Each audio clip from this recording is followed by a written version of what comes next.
Hi everyone, welcome back. So in this video, I'm going to share with you how you can add a text box in MetaTrader 4. So just follow me and follow the steps. It's so easy and simple. So first of all, open your MetaTrader 4. And if you want to add a text, all you have to do is go to this bar and click on this one. Okay, click on it.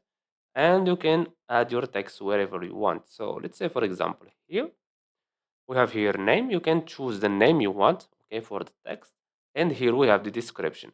So this is what will appear here on the description. So let's say, for example, my text, my text. We have here color. You can change the color however you want. So let's choose, for example, let's choose this color. We have here parameters. You can change one of these parameters if you want. We have here font. You can change this font if you want. So let's choose, for example, this one.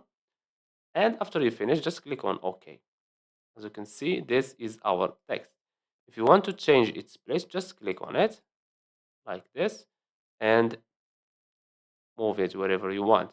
If you want to delete it, right click and click on delete. And that's it.